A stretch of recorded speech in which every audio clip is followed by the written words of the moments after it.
We're going to look over at Luke chapter 16. Luke chapter 16. So I'll direct you there to the New Testament. You open up to the New Testament, Matthew, Mark, and then you go to Luke. If you see John, you've gone too far, so back up a little bit.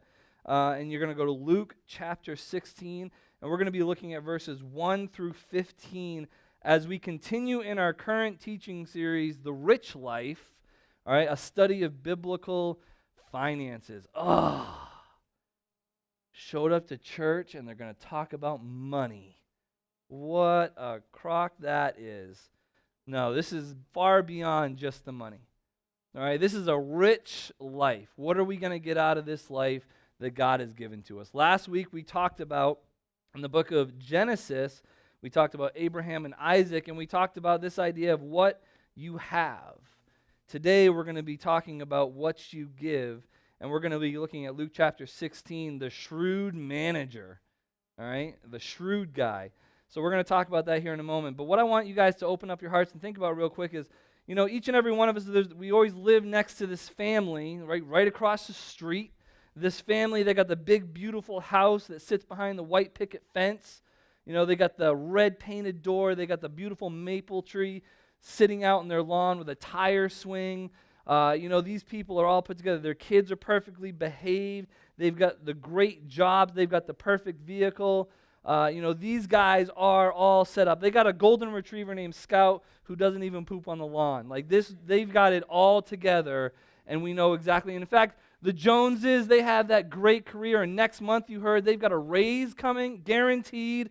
They've got it all together. And every one of us at some time or another in our lives, we've compared ourselves, we've coveted, we've strived to become like that infamous family in our neighborhood, the Joneses.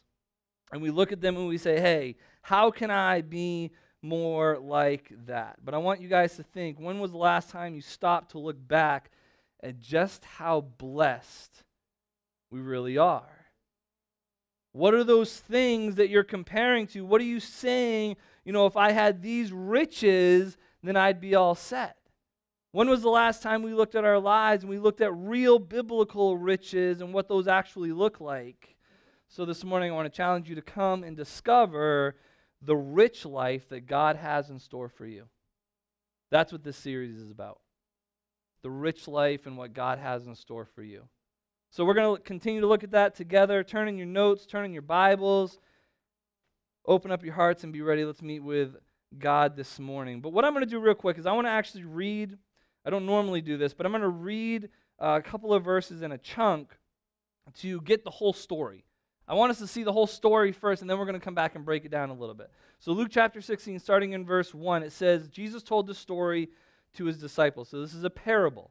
Right? This is a story that Jesus is telling to his disciples. Now, it's not just his disciples. In fact, we learn later on that there's some other people listening as well. But he's telling this to his disciples. What does that mean? Well, he's telling it to us, to believers, to those that say they are Christ's followers. So that's important to understand. Who's the audience here? The audience is the believers. So it's us, all right? And he's looking, he says, I'm telling this to the disciples. There was a certain rich man who had a manager handling his affairs. One day, a report came to the manager about the manager that it was wasting his employer's money. So the employer called him in and said, what's this I hear about you? Get your report in order because you're going to be fired. The manager thought to himself, now what? My boss has fired me. I don't have strength to dig ditches, and I'm too proud to beg. I love that. I'm too proud to beg. I can't do that. Verse 4, I know how to ensure that I'll have plenty of friends who will give me a home after I'm fired. So he invited each person who owed the money to his employer to come and to discuss the situation.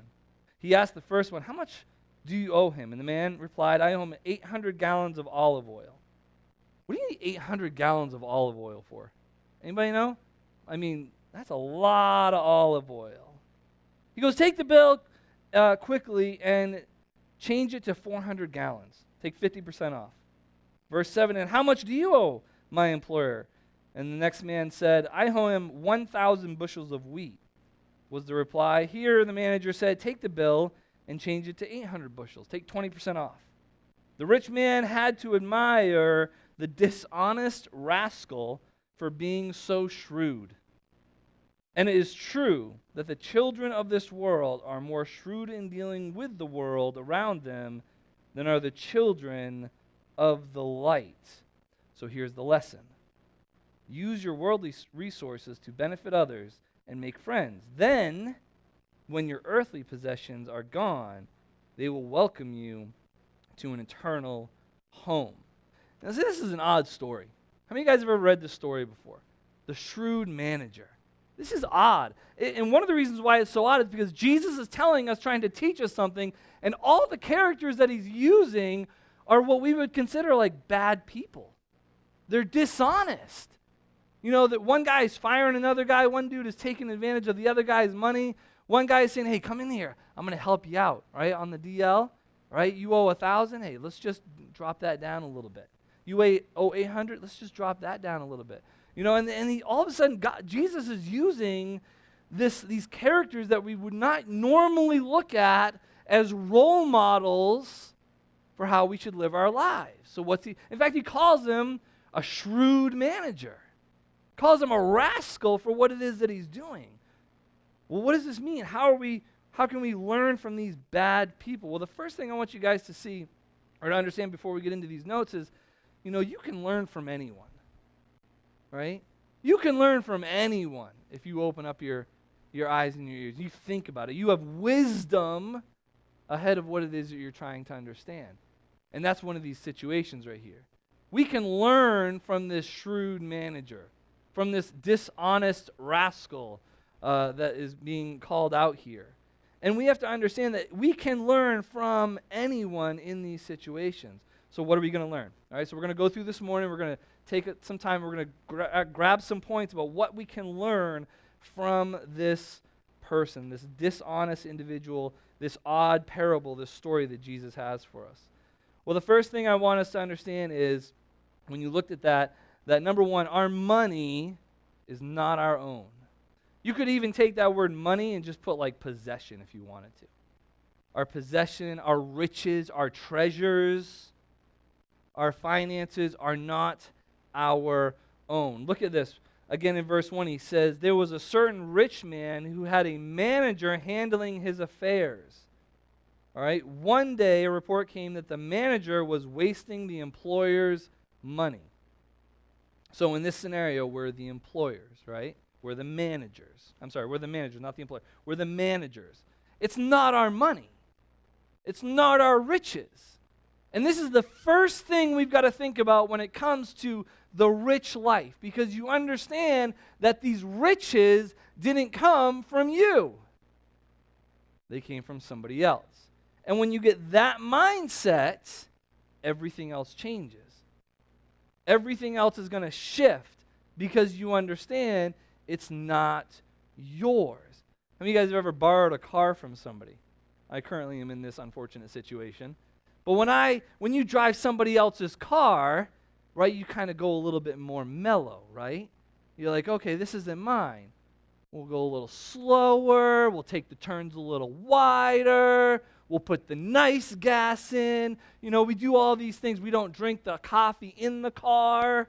You know, all these types of situations. We don't go through the McDonald's drive-thru with your 2-year-old. You get it, right? It's not yours. You take a little bit extra care of it. But when it's your car, right?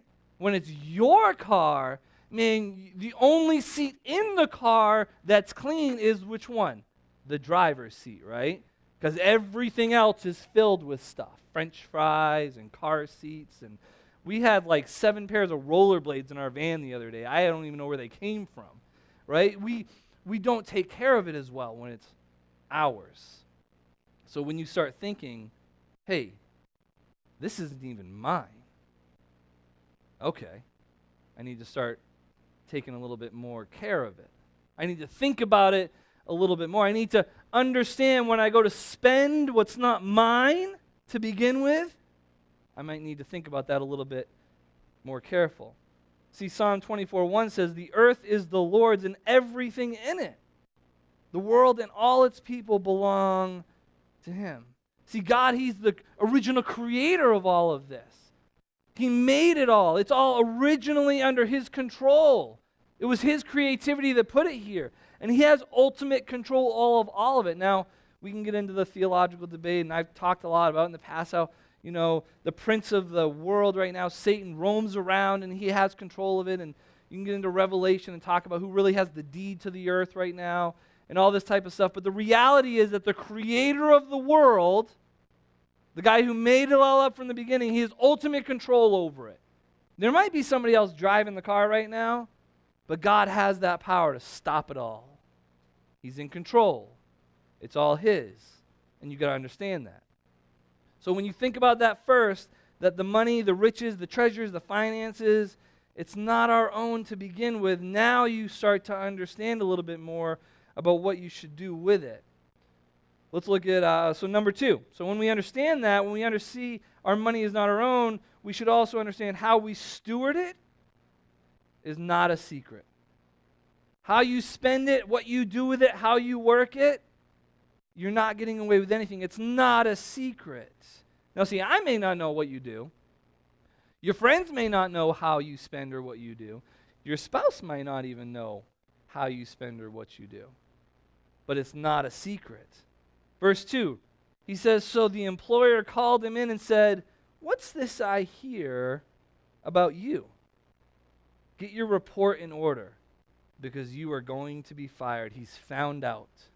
It's not a secret. He thought he was being sneaky about the situation. We already know he's a dishonest man. How honest are you with the things that you have? With the treasures you've been given? How are you stewarding what it is that God has given to you? Proverbs 14:8 says, the prudent understand where they are going, but fools deceive themselves. How are you managing what it is you've been given? That's what steward means. How are you managing what it is that you've been given? When you first understand, all right, it's not mine to begin with. What I have is a gift. Now, how am I going to use it? Now, this goes far beyond just your money. All right, this talks about your time, your resources, your talents, all of those things. How are you using those things that you've been given right now? Are you using them for personal gain? Or are you looking to understand that God's given those to you and you're going to use them according to how he wants you to? Because that's how you get to the rich life. Right? That word rich, man, doesn't that mess us all up? Rich. I got to be rich. Well, what's rich? What do you consider rich? Because how you steward is going to show what you consider and how you view that word rich. And it's not a secret. You will be found out. You will know, somebody will know how it is you're stewarding those things that you have.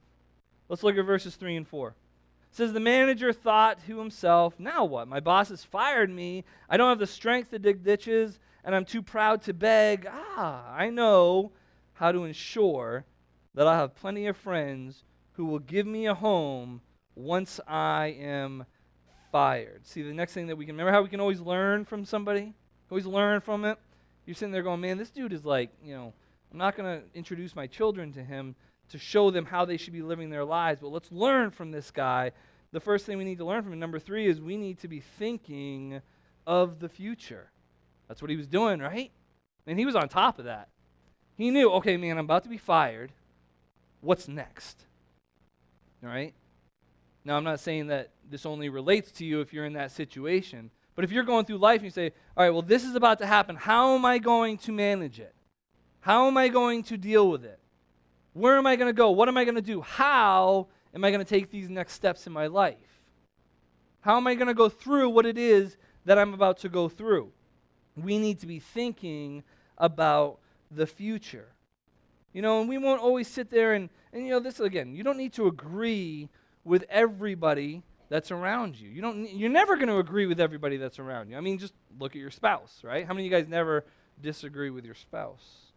The closest person to you. And you can't agree with them on everything. Man, you can't agree with anybody. You don't need to agree with everybody on everything. Like if I was about to go in for brain surgery, and I'm about to sit there and meet this neurosurgeon, the first question out of my mouth is not going to be, hey, are you a Christian? Hey, did you read your Bible this week? Did you tithe? You know what my first question is going to be? Have you done this before? Right? I don't need to agree with everything that he does. I just need to know that he's really good at picking at brains. You can learn from anybody. You can get something from everybody there. God's given us opportunities to learn from everybody. I call it sandpaper. That's my life motto. Everybody has this little bit of sandpaper in their lives. Some people got a lot of bit of sandpaper in their lives. That little bit of their attitude, their life, maybe the choices, how they walk, what they do, how they, I don't know, there's something that just rubs you wrong, right? And it just hurts, that sandpaper. Sometimes you guys are like real gritty. Others of you are, not so hard to deal with. But, everybody's got sandpaper. You're hoping for people that have like 10% sandpaper, but you might be in, with someone that has like 90% sandpaper. How are you going to deal with it? You focus on that 10%.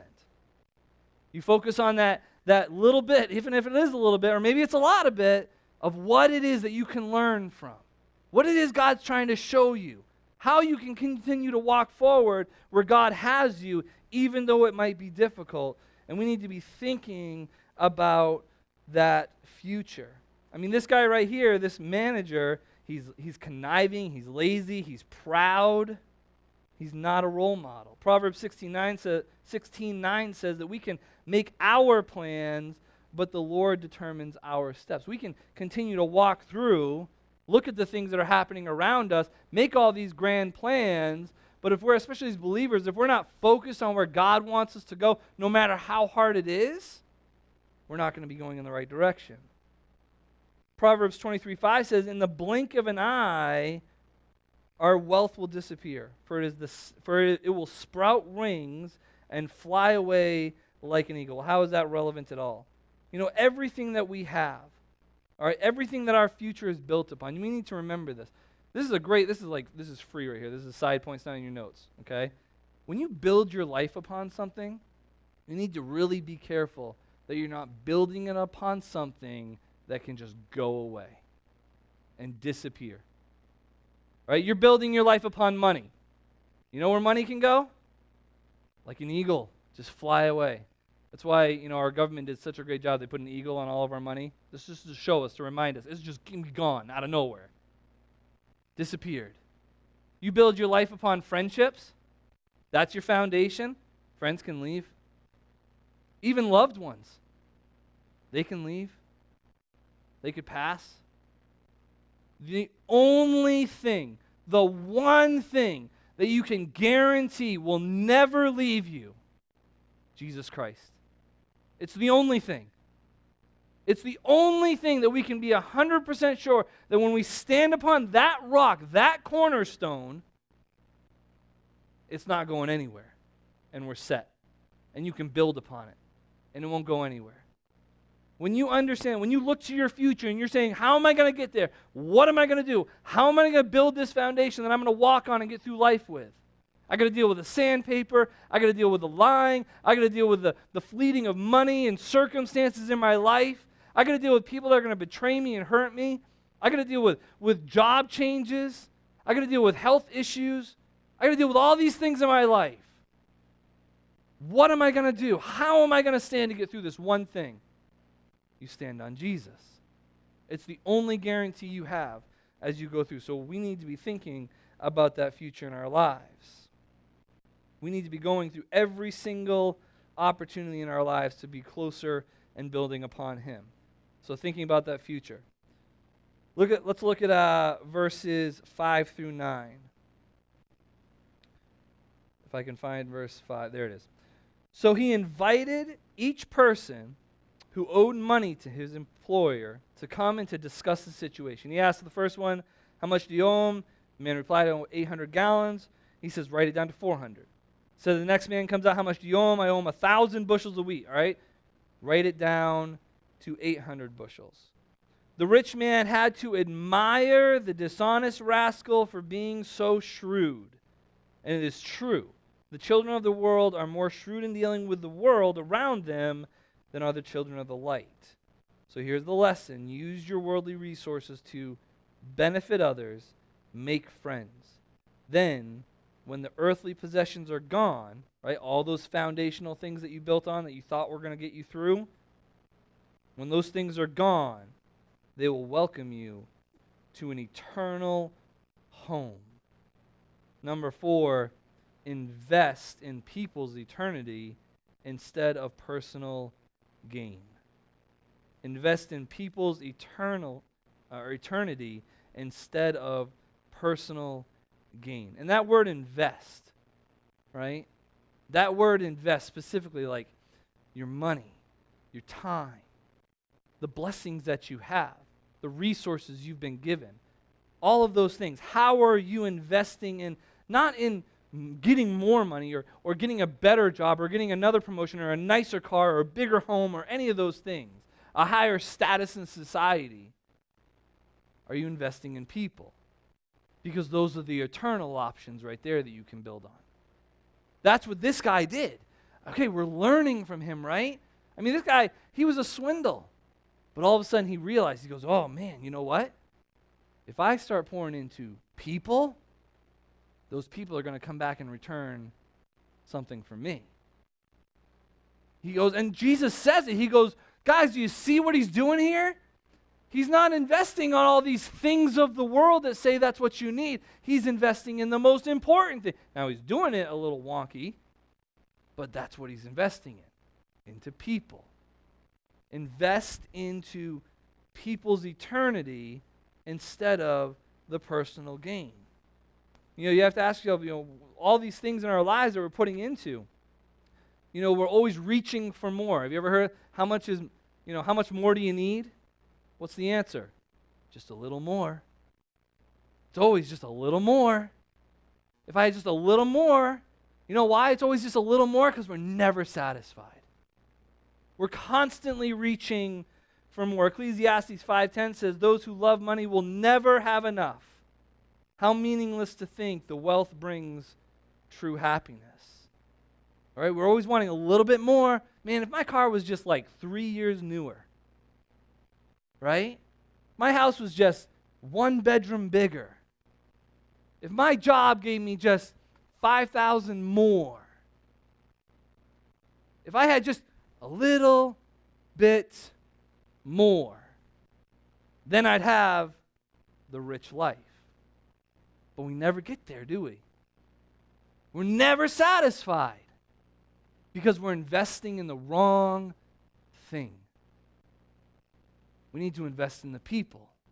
You invest in people, and then all of a sudden, I love what he says here. He goes, at the end of verse 9, he says, they will welcome you to the eternal home. I mean, when you invest eternally, think about it this way. I just kind of picture it like one day we're going to get up to heaven, and if you've invested in people, there's going to be this crowd there that's just clapping you on. Why? Because you helped them get there. You helped them in some way. Maybe you gave to the church, and the church put on an event, and that event, this person came, and they got saved. Maybe you gave your time, and you went over, and you sat there, and you listened to a need that they had. Maybe you went and you rebuilt the porch that was breaking down. Maybe they needed to borrow a car, and you lent it to them. Maybe they just needed some food, and you gave it to them. Whatever that resource, whatever it is you used of yourself for a person, on an eternal perspective, you've just poured into and invested in an eternal way. So how are you investing? Where are you putting those things in your life? Because when you do that, when you give with an eternal mindset, you're going to start realizing what a rich life really is. Because that's what God wants you to have. So invest in people. Luke 12:15 says, beware, guard against every kind of greed.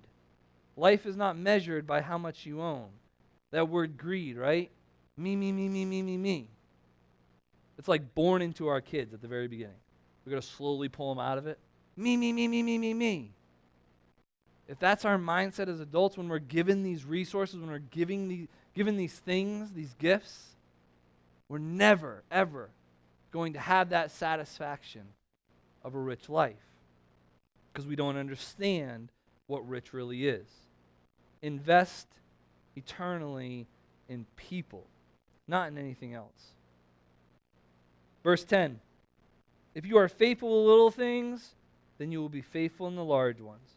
But if you are dishonest in the little things, you won't be honest with greater responsibilities. Number 5, faithfulness with a little now will lead to opportunities with more later. Faithfulness with little now leads to opportunities with more later. It's that word responsibilities, right? He says, I'm going to give you greater responsibilities.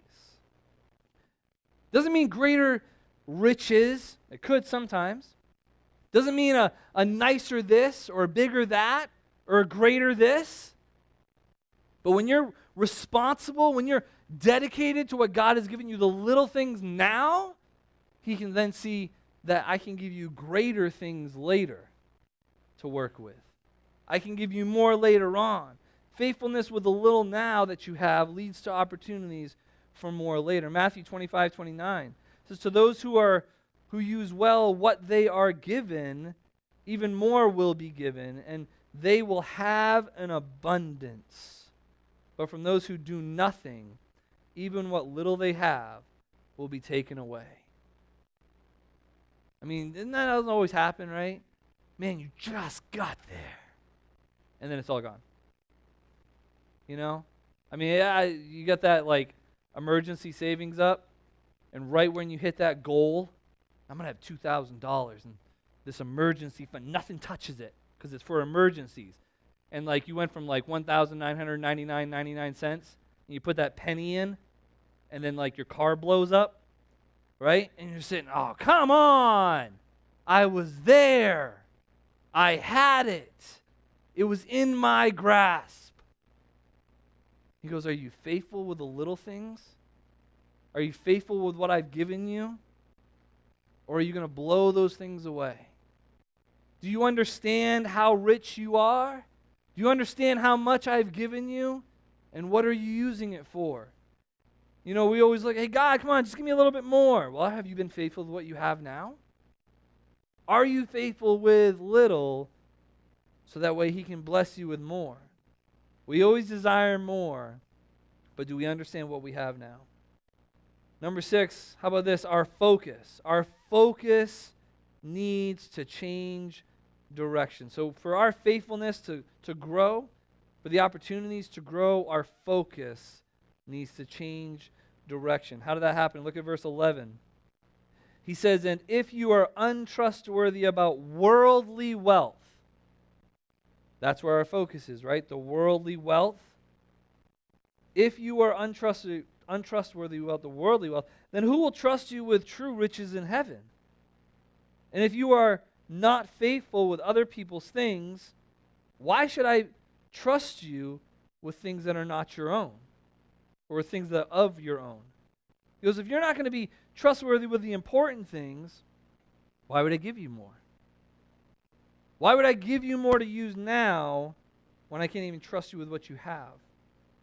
Proverbs 11:28, trust in your money, and down you go. But the godly flourish like leaves in spring. You know, where are you putting your wealth, your time, your focus, your talents? How are those things? What is your focus with those things? You know, are we totally focused in on making sure that, you know, my time, and that's what, listen, excuse me, when we think about the most valuable things that we have, right? A lot of times we're going to sit there and say, well, it's the money. Money is the most valuable thing. I need that. Well, it's my job, right? It's I don't know, some of us really like cars or really like status, or whatever the case is. Whatever it is that you're saying, man, this right here. But you know what the most important, the most valuable thing that you've been given? And the reason why it's the most valuable thing that you can, because once it's gone, you can never get it back. You know what that is? It's your time. You can never get back your time. Never. Once it's there, it's gone. Ready? Gone. Can't get it back? What'd you do with it? Like even showing up this morning, right? That's why I'm so grateful that you guys walked in here today. You're giving your most valuable, your time. Did you come in here today ready to meet with God, giving this opportunity, this time that you can't get back? Are you using it to its value? Or did you just show up here because mom said you had to? Because your wife prodded you? Because you got promised to go to Bell's Ice Cream after this? Why are you here? Don't waste the time. Don't waste the opportunity. Where is your focus with the value that you have? Your riches. And one of those riches is your time. Your focus needs to change direction. Back page of your notes. Look at verse 13. He says, "No one can serve two masters, for you will hate one and love the other. You will be devoted to one and despise the other. You cannot serve both God and money." Some of your versions might say riches. See, number 7, what we got to first understand, or what we got to next understand, is our goals need to be examined. Our goals need to be examined. You need to sit here right now and think about your goals. Think about your priorities. Think about your life. Hey, if you're a little one and you're in here and you're going, hey, how does this even relate to? I want you to think about, what are you putting your allowance money towards? Where are you going with it? What are you doing? Now listen, God wants us to have things in our lives that we enjoy. God wants us to be able to sit down and enjoy some of the things that we can have around us. But where are you putting your time, your finances, your gifts? How are you using those things, and what's the goal with them? Romans 14:12 says, yes, each of us will give a personal account to God. He says it right here. He goes, you got to understand, you can't serve both things. So when we're looking at this, you can't serve God and you can't serve money. What it's saying is you can't serve your personal growth or your personal, desire to have this amount or that thing or whatever the case is more than you're serving God. Now you can use those things that you have for God, but what are you doing? Where's your goals? What's your focus on? And everything you have, everything you do can be used for God's glory. Everything. My brother and I talked one time, we were like, I'm a pastor, been doing this for almost 15 years now plus. And my brother's a mechanic. I mean, phenomenal, like genius mechanic. Can figure stuff out that nobody else does. And somebody asked him one time, because, big brother's a pastor. We're both Christians. Hey, how are you going to serve God being a mechanic? I mean, your grandparents were missionaries. Your mom's a Sunday school teacher. Your brother, he's a pastor. What are you doing? And he goes, I'm going to be the best Christian mechanic that I can be. I'm not going to cheat people. I'm not going to try and work off people. I'm going to help people. He fixes more pastors' cars up there than anybody else because they can trust him. So no matter where you sit, what you do, God can use you in an incredible way. But are you going to use what it is that you have with a focus on Him or with a focus on yourself? Is your goal to get a certain bank balance? Is your goal to have a certain job status? Is your goal to make sure that your house is bigger than the Joneses? Or your car is nicer? Or goes faster? Or your clothes look better? What is it that you're going after? Where is your focus and what are your goals? See, because number 8, how we give of our treasures reflects our true hearts. Verse 14 and 15, it says the Pharisees, these were these other people that I was telling you were listening to this parable. He says the Pharisees who what? Dearly loved their money. They heard all this and they scoffed at him. Did you know that word scoffed right there is the same word used for those that were watching Jesus on the cross? The soldiers and the religious people that wanted to put Jesus on the cross for doing nothing. It's the same attitude that they had for him when they were looking at him on the cross as they were sitting there right there listening to this story. You know what that says? How much they loved their money. How much they loved their status. He says, you like to appear righteous in public, right? Who are the Pharisees? They're the religious leaders. They're the good people. They're the ones that everybody else should be listening to and following. They're the churchgoers. They're the ones that showed up on Sunday. Hey, Mike, what'd you do on Sunday? I went to church. Yeah? Yeah. Went to church. Dude, that's awesome, man. You're a good person. That's pretty cool. Oh. When was the last time you thought about that aspect of your life? Where's your focus? Where's your goals? How does your heart reflect? Because he goes, but God knows your heart. And what this world honors is detestable in the sight of God. Isn't that encouraging? You see words like that, detestable in the sight of God. I mean, where are we going? What are we doing? What do you want? What is it that would make this? I walked up to you and I said, hey, Susie Q, what kind of life do you have? What would you need in your life to sit there and say, Mike, I got a rich life? Really? That's awesome. What do you got?